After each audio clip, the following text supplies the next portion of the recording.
Hello everyone! Hello mga kayaters! Good evening po sa inyong lahat. Ayan, nakapantulog pa talaga tayo, no? Okay, sige.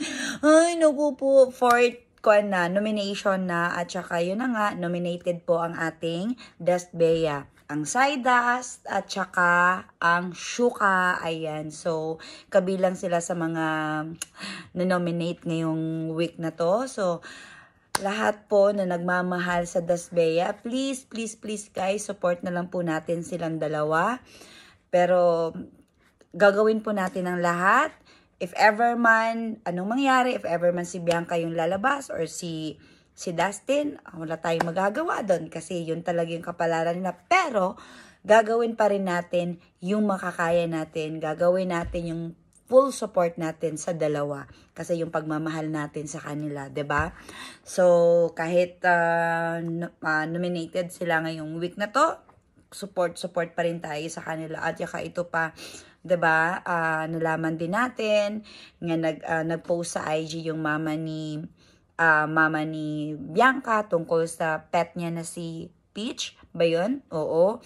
So, sana, hindi pa din talaga natin alam kung naipaalam na ba kay Bianca yung nangyari sa pet niya. Oh my God. Alam nyo ba yung napanood ko kahapon? Talagang umiiyak ako. Yes, talaga umiiyak talaga ako kasi parang naaawa ako kay Bianca pag malaman niya na yung nangyari sa pet niya. 'Di ba? Kasi sobrang mahal niya yon, parang kapatid or parang anak na din niya yon, 'di ba? So, yun yung pinaka-kuan doon na kung paano kung malaman ni Bianca. Siguro alam na, sa tingin ko alam na niya.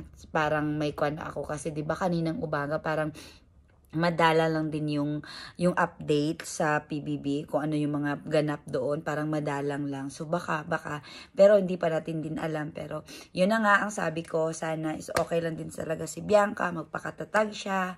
Ayan, at saka sana din is okay yung pet niya, sana naka-survive, 'di ba? Kasi ang sabi is 24 hours na lang yung tatagal ng life nung pet niya. Ayan, so basta yun lang mga kayaters. Let's support na lang sa dalawa. Kasi kung sabi pa nga ni Bianca, it happens. Ganun yung sabi niya eh. Talagang ang lakas din ako ng bata. Yan. Si Bianca, ano ba yan? Basta, yun yung sinasabi ko, support lang natin sila. Okay? So, this is, bye everyone. This is Yuriel, sending you the Queen of the Yayas. Basta support lang tayo sa dalawa. Bye! I love you, Dust Bea. Dustin and Bianca.